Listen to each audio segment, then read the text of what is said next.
Hello everybody, this is Robert Borges. Thank you for joining me on my latest vlog. This vlog is a movie review of a horror classic. It's a cult film classic from 1978.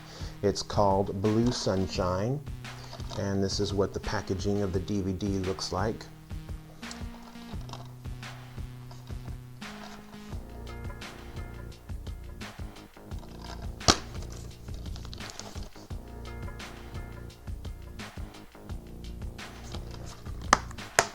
This movie is directed by Jeff Lieberman, who also directed Squirm, Just Before Dawn, and most recently Satan's Little Helper. It's a cult film classic which was shown by Elvira, Mistress of the Dark, on her show in the 1980s. It's something that I thought was just completely awesome when I was growing up, and watching it on television, it seemed like I was watching something that I shouldn't have been watching, and it just seemed completely awesome. Basically, the movie is about murders by people who took a form of LSD called Blue Sunshine a decade ago, which would have been a decade previous, which would have been around 1968, while attending Stanford University, which was sold by a man named Ed Fleming, who is now running for political office. The film begins at a house party where the main character Zippy is attending with his girlfriend at the party. Zippy's friend's wig is accidentally pulled from his head while he's singing. He goes crazy and shoves a couple women in the fireplace and runs out in the street and gets hit by a truck. The Los Angeles Police Department suspects Zippy burned the women to death instead of his crazy friend, and Zippy goes into hiding while he tries to solve the mystery of why his friend's hair fell out and went crazy. While Zippy is in hiding, he sees a newspaper headline about a policeman who went bald and murdered his entire family. Zippy finds the policeman's house and breaks in. While there, he finds the policeman's pet parrot, who tells him about the blue sunshine.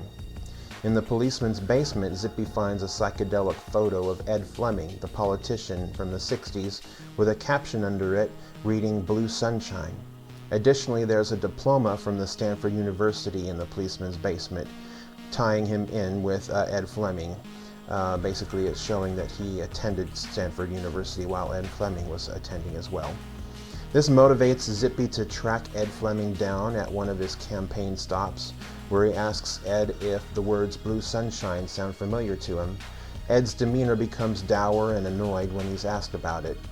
Afterwards, Zippy finds his ex-girlfriend Ed's ex-girlfriend living in an apartment. He asks her if Blue Sunshine sounds familiar to her. She becomes angry and kicks Zippy out of her apartment. Zippy almost leaves the apartment building, but changes his mind and returns to her apartment door when he hears the screams of children she's babysitting. He kicks her door in and finds her attempting to stab the children to death. While she tries to stab Zippy, she accidentally falls off the balcony to her death. Now it looks like Zippy's killed another person, even though it wasn't really his fault.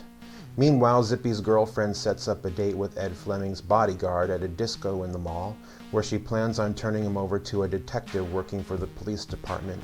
She and Zippy believe that this bodyguard may have used Blue Sunshine because he also attended Stanford University and was close friends with Ed Fleming. Zippy then finds another one of his friends who graduated from Stanford 10 years ago.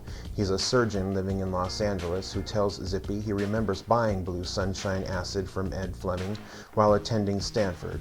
But he didn't take the drug himself. Instead, he sold it to other people he didn't know.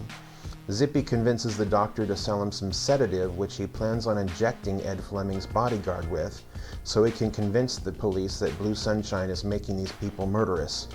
The film ends with the bodyguard flipping out at a disco and attacking disco dancers, after which Zippy shoots him with a sedative-tainted dart. The credits begin with an ominous warning that there's over 250 doses of Blue Sunshine which are unaccounted for. Overall, this movie is it's one of those movies that are so bad that it's good. It's one of those cult film classics that you'll either love or you'll hate.